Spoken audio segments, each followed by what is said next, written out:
आओ इस सवाल का जवाब वारिस से कुरान से लेते हैं।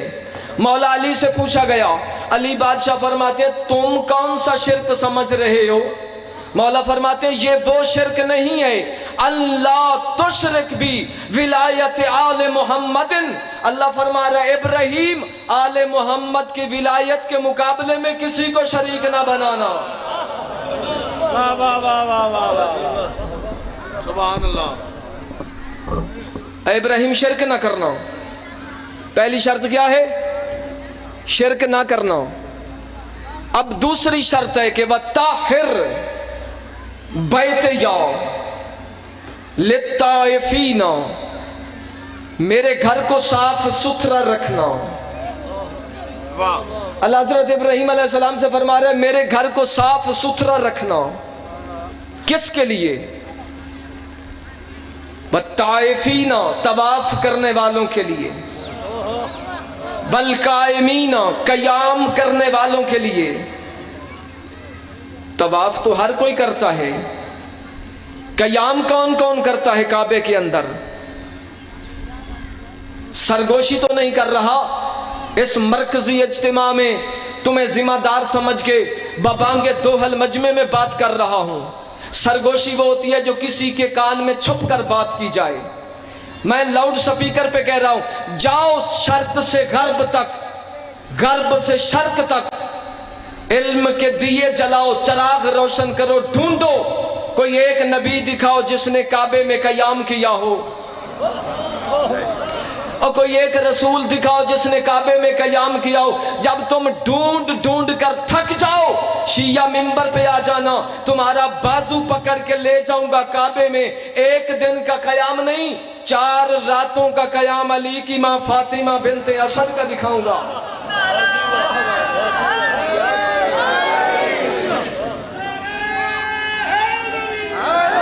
सलामत आबाद और शाद रहो, मौला आपको सलामत रखे।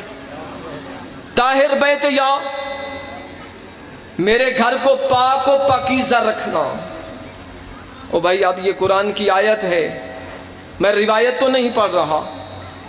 अगर रिवायत होती तो ज़ईफ बना के छोड़ देता।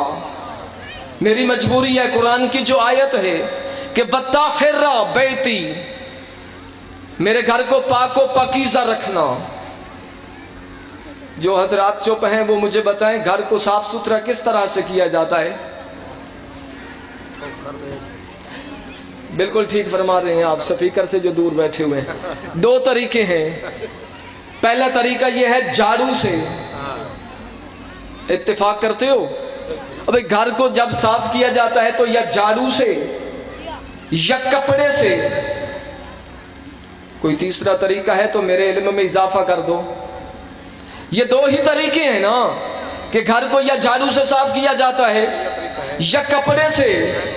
और जिसकी मां का खाक रोब इब्राहीम जैसा नबी हो वो अली क्या होगा? वाह वाह वाह वाह वाह वाह, आले मोहम्मद सलामत आबाद शाद फरमाए। बताहिर बैतया, मेरे घर को पाक और पाकीज़ा रखना। ये दूसरी शर्त है। इससे आगे तीसरी शर्त कोई नहीं। अब एक हुक्म है, अल्लाह ने हजरत इब्राहीम अलैहिस्सलाम को हुक्म दिया इसी आयत में, वअज़्ज़िन फिन्नास बिल हज। अब 2 काम मैं नहीं कर सकता कि मजलिस भी पढ़ूं और वाह वाह भी करूं। वअज़्ज़िन बिन्नास फिल हज, अल्लाह ने हजरत इब्राहीम अलैहिस्सलाम को हुक्म दिया। अच्छा, इससे पहले एक और बात इसी मजमे में वाज़े कर देता हूं। मेरी तरफ देखना, ताहद निगाह जितने सामीन बैठे हुए हैं। हजरत इब्राहीम अलैहिस्सलाम से पहले इमामत पर्दे में थी। बड़े यार कीमती अल्फाज हैं जो मेरी ज़बान से निकल रहे हैं, पता नहीं तुम क्या सोच रहे हो। हजरत इब्राहीम से पहले इमामत पर्दे में थी। कोई एक इशारा दिखाओ कुरान में हजरत इब्राहीम से पहले अल्लाह ने किसी रसूल से कहा हो, किसी नबी को इमाम बनाया हो। सबसे पहले हजरत इब्राहीम से फरमाया, इन्नी जाइलुका लिन्नास इमामा, मैं तुझे लोगों का इमाम बनाता हूं।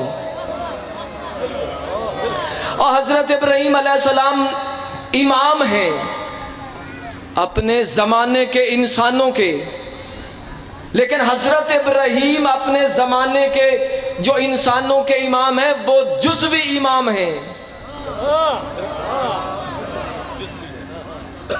کلی امام نہیں ہیں۔ کیا مطلب؟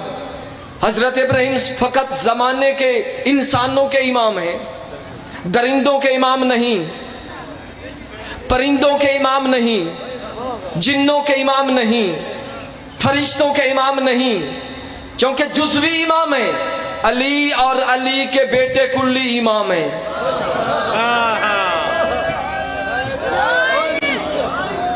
جب حضرت ابراہیم علیہ السلام کو اللہ نے حکم دیا وَأَذِّن فِي النَّاسِ بِالْحَجِّ يَأْتُوكَ رِجَالًا وَعَلَى كُلِّ ضَامِرٍ يَأْتِينَ مِنْ كُلِّ فَجٍّ عَمِيقٍ۔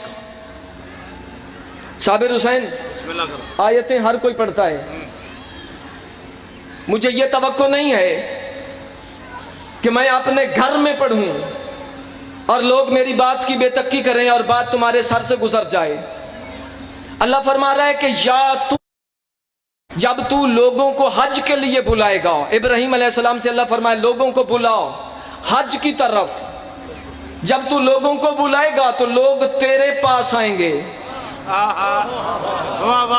پتہ نہیں بریک باتیں تو سمجھ نہیں سکتے آپ، لوگ میرے پاس نہیں اللہ نے فرمایا، چاہیے تو یہ تھا کہ اللہ فرماتا کہ تو لوگوں کو حج کے لیے بلاؤ اور لوگ میرے پاس آئیں گے۔